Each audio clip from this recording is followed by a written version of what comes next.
Liverpool find themselves engulfed in yet another storm, as Mohamed Salah's public frustration adds fresh turbulence to an already unsettled season. The 33-year-old forward, long considered the face of the club and one of its most influential modern icons, ignited controversy with a blunt post-match outburst following Saturday's dramatic 3-3 draw away to Leeds United.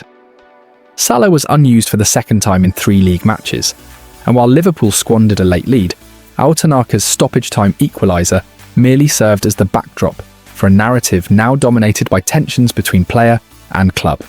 Salah didn't hold back after full-time, claiming he has been marginalised without explanation. "I have done so much for this club down the years. Now I'm sitting on the bench, and I don't know why. It seems like the club has thrown me under the bus. I got a lot of promises in the summer, and so far I'm on the bench for 3 games." His comments have been interpreted as a direct challenge to manager Arne Slot and the Liverpool hierarchy, with the forward also suggesting the breakdown of what was once a strong working relationship. "I said many times before that I had a good relationship with the manager, and all of a sudden, we don't have any relationship." Former Liverpool striker Stan Collymore responded swiftly and critically, insisting Salah's frustration does not justify publicly questioning the club's integrity or authority. In a lengthy reaction online, Collymore praised Salah's legacy, but reminded him that no individual is bigger than Liverpool. He went further by warning the Egyptian that he may be slipping into what he described as Messi or Ronaldo-level entitlement status. Salah, in Collymore's opinion, has not earned to that extent. Slot's Premier League title win last season, Collymore argued, demands respect. And if Salah's form has dipped, the bench is an understandable consequence, not a conspiracy. Inside the dressing room, the situation is no less delicate. Virgil van Dijk attempted to soften the edges earlier last week, publicly backing Salah and insisting the forward remains essential to the project. "We need him," the captain said, calling his disappointment normal, but stressing leadership expectations remain unchanged. However, Saturday's escalation now raises questions over how much that position still holds, particularly at a time when results and confidence are already fragile. Liverpool's form tells its own story. Just 4 wins in 15 matches across competitions and a slide to 9th in the Premier League table have created mounting pressure.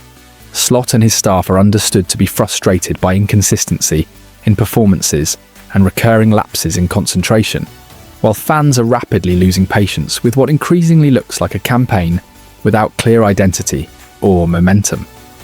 With Salah and Van Dijk both signing new 2-year extensions at the end of last season, the club viewed them as stabilising pillars for a transition era. Instead, the situation now raises uncomfortable questions about whether those renewals have boxed Liverpool into emotional and financial corners at a time when rebuild strategy required flexibility rather than sentiment. As it stands, Salah's comments have forced Liverpool into a moment of reckoning. Resolve the tension quickly or face a deeper disruption at a critical point of the season. For Slot, this is no longer simply a tactical or selection challenge. It is now a test of authority, leadership, and long-term control. The next fixture will answer more than just sporting questions. It will show whether Salah and Liverpool repair a crack or whether this is the beginning of a fracture that becomes impossible to ignore. Liverpool's title defence suffered another damaging blow as a chaotic 6-goal thriller at Elland Road ended in a dramatic 3-3 draw, with Leeds United twice coming from behind to deny Arne Slot's side a victory that was firmly within their grasp. What began as a routine second half for the champions quickly unravelled into controversy, frustration, and late heartbreak, and the Premier League Match Centre have already moved to clarify one of the game's biggest talking points: the penalty that brought Leeds back to life. Liverpool had stormed into a 2-0 lead within the opening 5 minutes of the second half, thanks to a Hugo Ekitike brace the £125 million arrival, starting ahead of Mohamed Salah and Alexander Isak, both benched once again as Slot continues to rotate his attacking options. The Frenchman, who had gone 8 league games without a goal, punished a loose back pass from Joe Rodon, before bundling in a second moments later from Connor Bradley's cross, the goal allowed to stand after a brief VAR check. At that stage, Liverpool looked entirely in control, with Leeds struggling to create chances and Elland Road subdued. But the turning point came when Ibrahima Konate lunged into a sliding challenge on Wilfried Gnonto inside the box.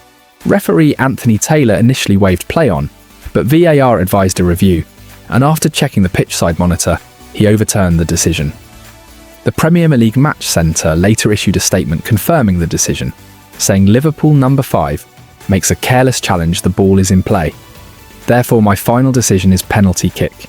Gary Neville, on commentary duty, felt there was little room for argument, calling Konate's challenge really rash and clumsy, adding that the defender wiped him out and left the officials with no choice.